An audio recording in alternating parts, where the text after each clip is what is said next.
My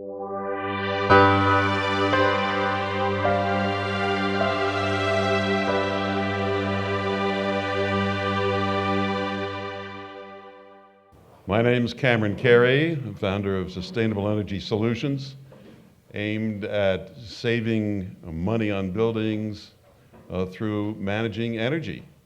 And what I do dovetails quite well with our first speaker, case number one. It's Paul Laskow, founder of SaveEnergySystems. It's all about saving money. Paul is a winner of the Cleantech Open Prize and has given lots of talks like this because he's now in demand, and he's successfully started this company, has salespeople, is struggling along the way we all do, and I think he's got a case that really fits what we're trying to learn about tonight. So please welcome Paul Laskow.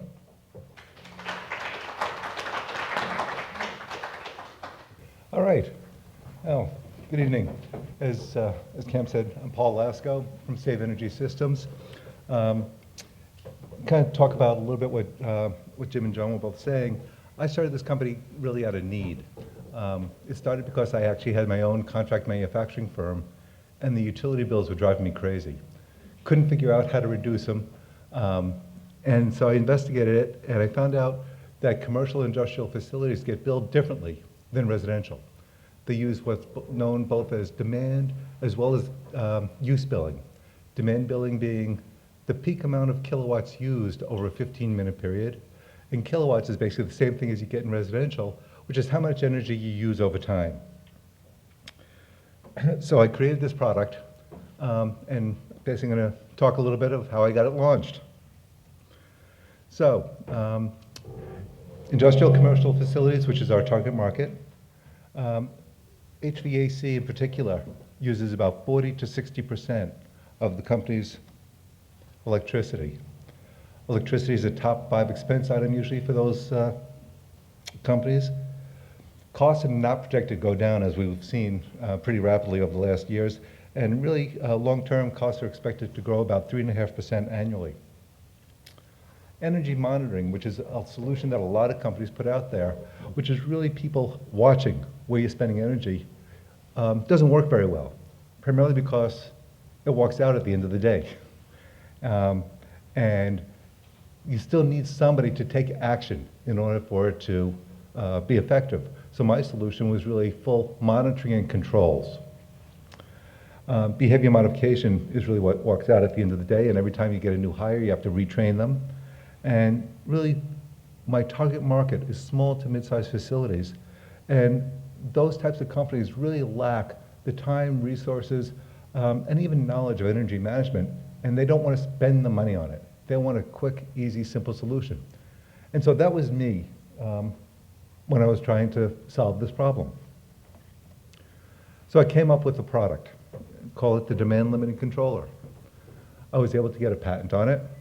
We have 23 claims in our patent. And what we do is we actually manage the demand as well as the kilowatt hours by managing the HVAC systems throughout your facility in order to reduce the power of that largest low-hanging fruit, which tends to be that 40 to 60%. God bless you. 40 to 60% of your total energy bill. So we've done it in a number of different ways. Optimized Start is one of them, where we actually vary when the HVAC unit starts every morning. We power shift from the peak rate time of day, which is when energy is most costly, to a less costly time of day by storing energy in the form of either cool or warm air in the facility at the lower cost. And as I said before, the whole thing was designed to be a set and forget and a monitor and control system so that once it's set up, nobody has to pay any attention to it. So I'm giving you all this so you have a little bit of understanding of the background of the company and where it came from. The first thing we did was we went through a market segmentation. So if you look at commercial industrial facilities, who are they? And what type of businesses are they? And we broke it down really to kind of look at a number of different things, certainly market size, how many facilities are there. We looked at the value proposition to the customer. Was there a clear value proposition to them by saving money? Do we provide a unique proposition to them? And were they green oriented? From the market attractiveness, from our perspective, what was the market size? How fast is the industry to adopt new technologies? How price sensitive are they? How much growth potential is there? How much competition is there in the marketplace? One of the things that there's a lot of people trying to do energy management and controls, so we wanted to understand who else was out there. Were there multiple facilities that we could achieve with a single sale? Was there an OEM partner that we could work with? And did it require any special development in order to achieve the goals for the end customer? So you can see we came up with about 17 different market verticals. And we really ended up with 3 that we wanted to end up pursuing on a very specific basis, which ended up being the automotive, health and fitness, and the industrial market. And you can see property management also was a runner-up with number 4, not far behind. So with that, we went off, developed a sales plan. We defined our vertical target market. Our plan was always to develop territory managers in 7 to 10 regions across the country. We would manage direct sales of regional efforts, work with regional partners, which are really distributors targeting the same customer in the environment, work with OEMs as resellers, as well as work with utility companies, which is a very critical part in the energy market. If you don't have the utility companies on your side, you're really fighting an uphill battle. So that was our go-to-market plan. We had our verticals, and we had how we were going to do it. I'm going to talk about our installations a little bit. So our first installations were beta sites.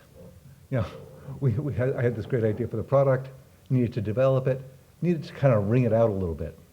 So I had a friend who had this facility out in Ada, Oklahoma. Talk about in the middle of nowhere. 43,000, it was a former Walmart facility, had 11 air conditioning units. So I was doing some consulting for him. I said, do you mind if I try out my new product here? Go to town, have fun. So the advantage was I was on site a fair amount and was able to test it. So really tested it in the summer of 2011. The summer of 2011 in Ada, Oklahoma was pretty close to hell. It was the hottest summer they ever had on record.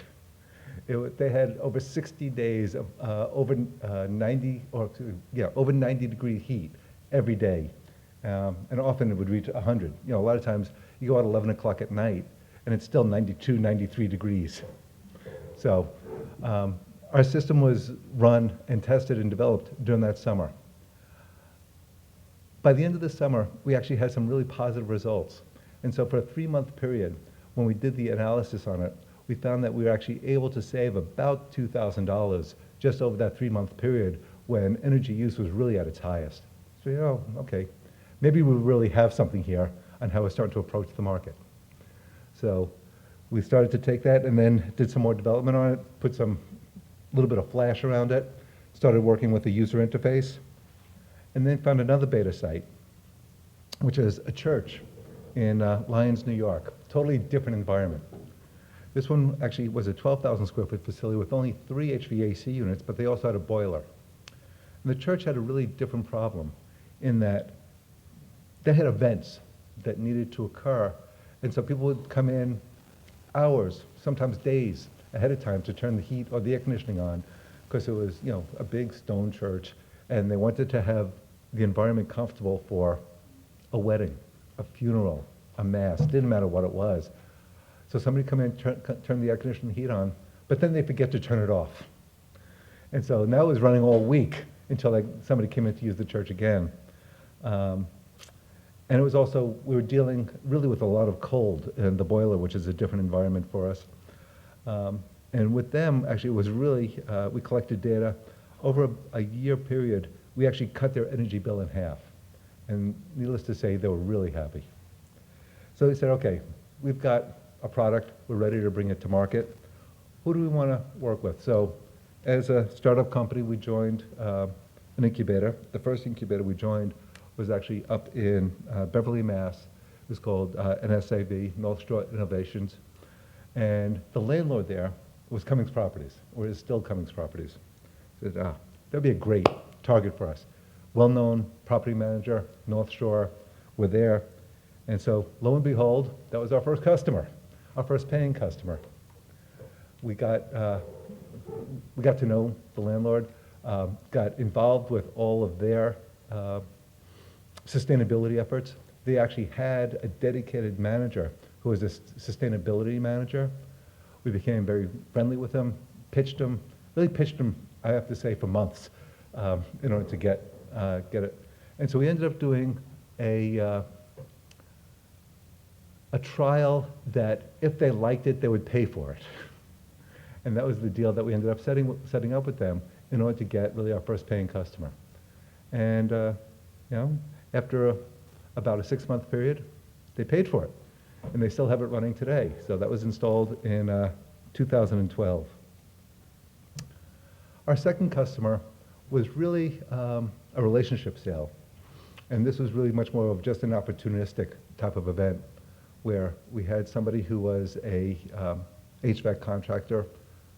Somebody within the company knew this person, this bank.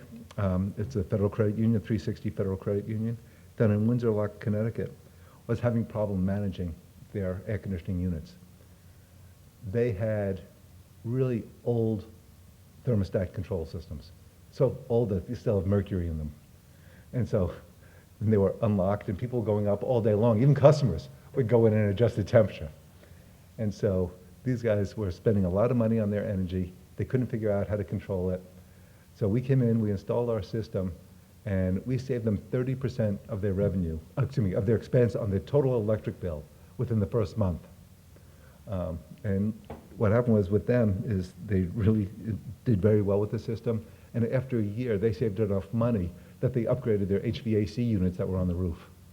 So that was a nice story. As Cam said, we were actually part of the Cleantech Open. And part of the Cleantech Open, going through the program, asked you to go out and survey potential customers. Not trying to make the sale. All we're trying to do is survey them. What is it that you want? Well, we're serving this one potential customer, Evans Industrial, up in Topsfield, Mass. And we're talking with the facilities guy, and he says, I really like this idea. Let me get the owner. He calls the owner in. We explain it to him. He says, put it in. He says, I'm sold. And he got it. He just got what we were trying to do. He understood the concept. He understood the technology. He says, it just makes a lot of sense. So that was really our third paid sale. As I said, fitness was one of our target markets. Blast Fitness is the parent company of Workout World. They're based in Newton. And so we very specifically targeted Blast Fitness. We also targeted Planet Fitness, and we targeted some of the other gyms, but Blast Fitness was the first one that actually we were able to strike the deal with. And we knew that that was going to be a good facility for us. Large open area, lots of air conditioning needs, even in the winter. Health clubs need air conditioning almost year round. And so we could actually do a lot to help them reduce their energy bill. We put it in one of their facilities, they liked it a lot. We put it into a second of their facilities, they liked it a lot. We're actually negotiating to roll it out to 100 facilities. We got them financing through one of our partners, which was Constellation Energy. Then management changed. And so we go off and we try to resell the new management, and they just, they were so highly leveraged. Even though this would save them money and it was going to be paid for by the utility company, they wouldn't move forward with it. It was a huge frustration for us. So to break that logjam was just something that we couldn't get done. And the last one was a paid facility, was actually one of our partners. So this was, we talked about our strategy where we're setting up regions. This was one of the regions that we were setting up. And so we brought on this company, Airline Hydraulics, as one of our partners was a distributor. They actually came to us and said, we have a facility. We actually target very much the same types of companies that you do. We do racks for them and we do slide lines for them. I said, but we have an 80,000 square foot facility of our own. If we're going to sell you a product, we want to know how well it works. So they stepped up, and we did give them a discount, but they did pay for it. And they installed it in their facility in Ben Salem, Pennsylvania. So that was actually how we got our first 5 sales and really it took us about, from the time we started, our first sale to Cummings Property was in June of 2012. This 5th one happened in December of 2012. While we were doing that, we were gathering a lot of credentials, I would say is the best thing to talk about.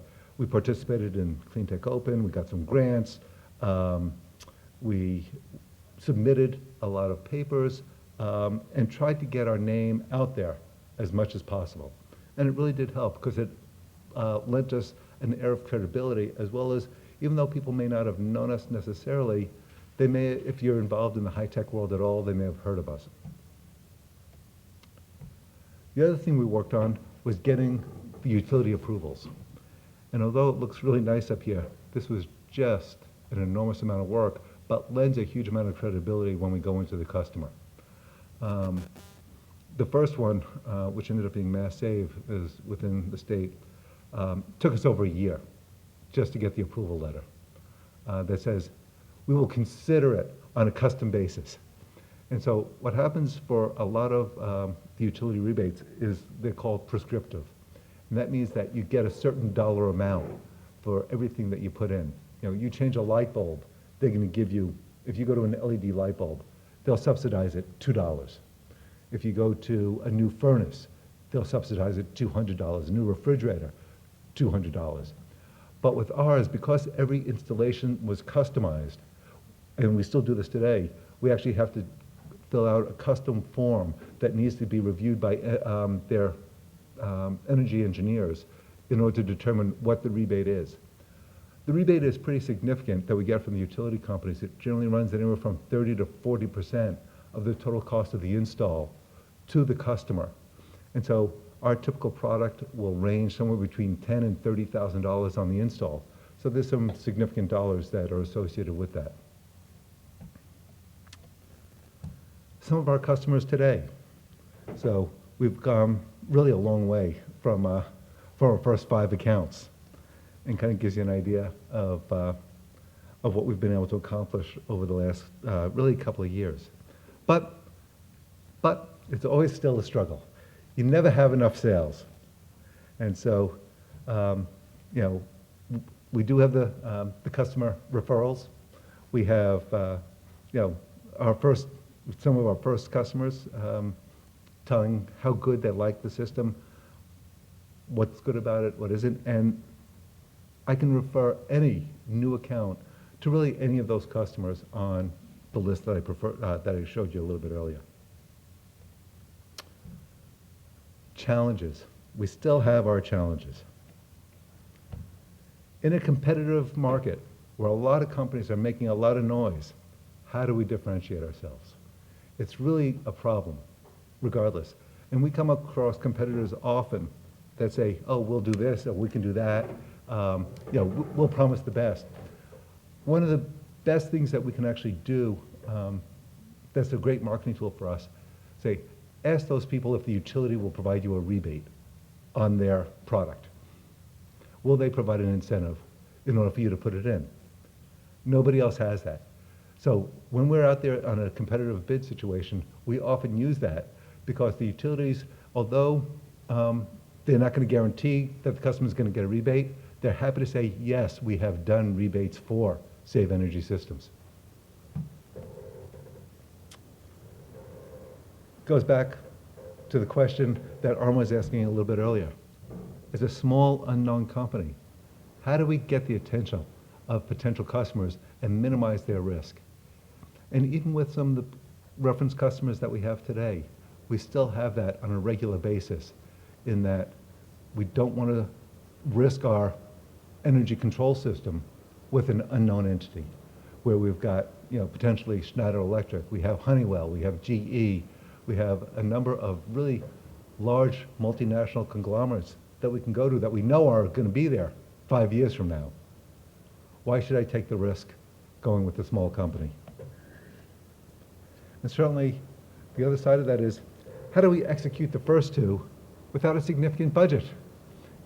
Small companies, small dollars. It's just, we don't have a huge amount of money to go off and be able to differentiate ourselves with advertising or television or ads. Certainly we do PR whenever we can, but it's a struggle. And I say, so those are the challenge questions that they throw out there. Thank you very much for your time. My contact information is up there.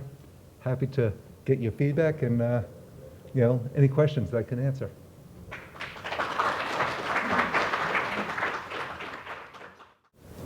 So are there any commentaries from our experts? Well, it's impressive, the list of customers and the way you got started. I think the one thing that, when you ask about differentiating yourself, establishing credibility and doing it without much of a marketing budget, I always come back to sort of the very niche, the target segment that you want to try to work in. You've got a lot of different companies in different segments kind of spread around.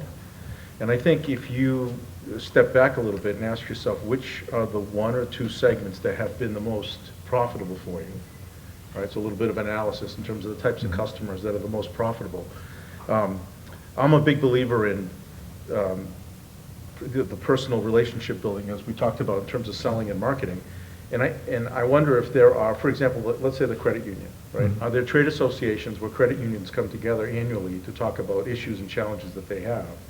And can you become an expert speaker to go and talk about energy issues for credit unions, not just as a spokesperson for your company, but as an expert in the energy industry? In other words, become a thought leader, establish your credibility personally as the leader of the company, which then leads to more opportunities to have those conversations with those types of clientele, potentially. Because I think, when you boil it down, all credit unions probably have mercury-based thermostats, right?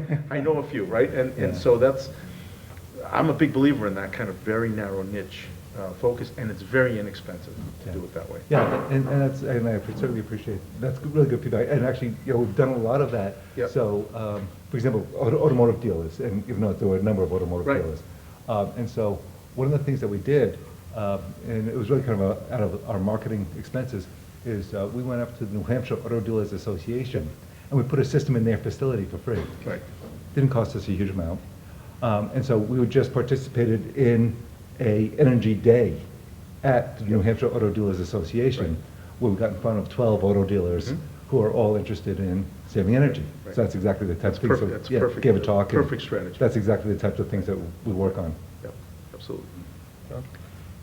Yeah, a couple of notes that I took. When you mentioned your first 5 sales and now you have a nice, deck of accounts, those first 5 sales, they all bought for different reasons. I'm going back to the question that I polled the audience. So, maybe go through your deck and it may even be time now, since a lot of these are burned in for a couple of years, to now really question them why, they have it, and, that post-sale, what are the benefits of the system, because you may find some, things to connect the dots, and, that might be, help you with, coming up with that strategy to move forward.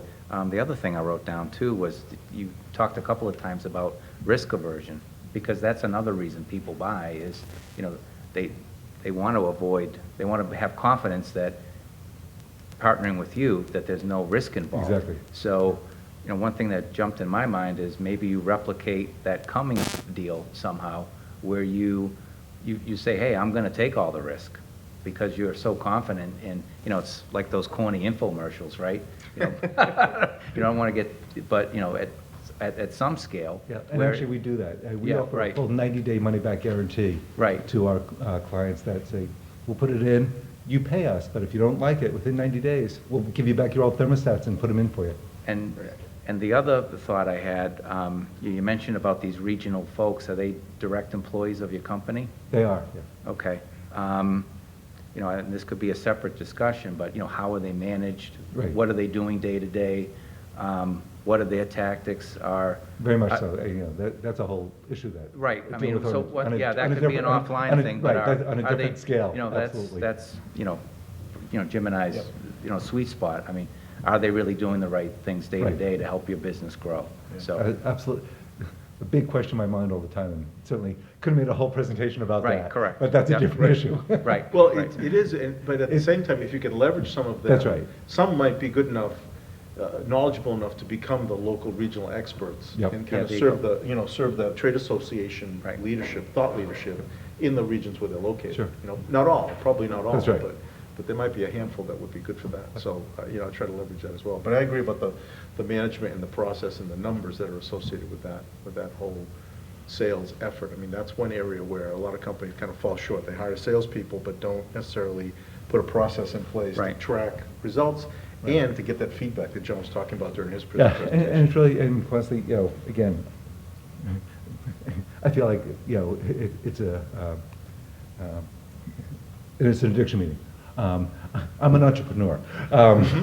And, you know, I admit it, this is the third company I've started up. I'm not great at managing salespeople. Right. And so, you know, that's a big challenge of mine personally. Yeah. So is there opportunity to outsource some of that or bring in someone to do that? Good question. Because you're probably not an expert in all the technical areas either, and you probably outsource some of those or at least bring in experts. I think you have to treat sales, marketing, That's right. bookkeeping, Yeah. Admin, all the same way. Yeah, and you're right, and that is, that's a harder one for me. It's not actually hard for me to let go, it's hard for me to actually be able to have confidence to find the right people to let it go to. Yeah. It's easy to find those people from a technical perspective, because they can be much more readily evaluated. Right, right. You have the rubric to evaluate them versus the sales. Correct. Management piece, got it. Yeah, good.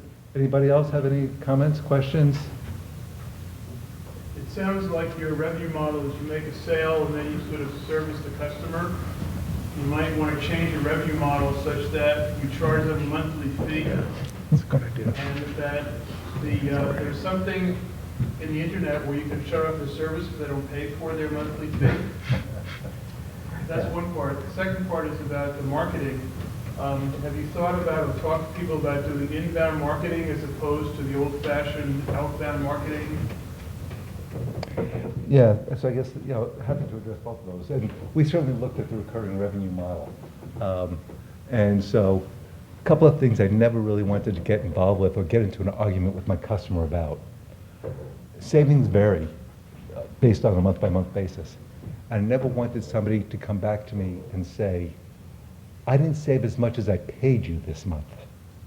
So I didn't want to actually have to have that argument. I never wanted to be in a situation where I was going to withhold service from somebody either. So, you know, I think that's, you know, for me, that's a bad business practice, and it leaves certainly a bad taste in somebody's mouth if you ever have to carry through with that. So I intentionally did it, but I do have recurring revenue on service as well as annual software maintenance. So that is the annual revenue. The other side of that was, as a startup, the capital cost to carry that for until the ROI came back on the payback was just too long for us to be able to carry that extended cash. So those, I guess, it's been heavily considered, and actually, as we become more cash rich, I think we'll do something like that under a full ACH automated check transfer or credit card type of thing. So, yeah, that's certainly an option, and haven't forgotten about it Yeah. by any means. So I guess I have 2 points. The first one is that I think hardware is following software in the model of hardware as a service, and so that might be something to explore, and it might be sort of there might be less inhibitions in the future. But it sounds like when you're classifying your clients too, or your potential customers, you look at either like commercial real estate ventures, like privately held, like actively managed REITs that could focus on something like like the fitness facilities that have a really vested interest in lowering or increasing the net operating income for the facility. Yeah, Especially but that's the whole point. do they have a real interest in increasing the net operating income for the facility? A lot of times they don't care. A lot of the REITs, a lot of landlords aren't paying the electric bill. And so what happens is, even as they build the building, they put in the cheapest units that they can, just to get away with it, to get the building up and say, oh yeah, we've got heat and air conditioning. Oh, and now, by the way, tenant, it's your responsibility to maintain these. And we don't really care what you pay for electricity, because now that's your operating cost, not mine. Yeah. So, yeah, and so we've had a number, certainly there are some exceptions, and, you know, they're few and far between. And it's, yeah, we've certainly looked at a lot of that and talked with a lot of people around that. And you would think that real estate companies are interested in it, but they don't care. And even, you know, and I'm not going to pick on Cam, but I had a recent discussion with an energy conservation company who is really basically secondarily selling power on a consolidated basis. And they're going out, and we were talking to them about, you know, basically selling our system with theirs. They said, you know what, it sounds really great, but you're going to actually reduce the kilowatt hours that this customer is going to use, and that's my bonus, that's my payment. I get a percentage of every kilowatt hour, and maybe it's only a half a penny a kilowatt hour, but if you save them 40,000 kilowatt hours a year, that's $2,000 out of my pocket. They said, you know what, thanks, but you know, I don't really want to save them that much money. So you got to be careful about who you're talking to and, you know, what their alternative motives are. Yeah. Great, well, thanks very much. All right, thank you.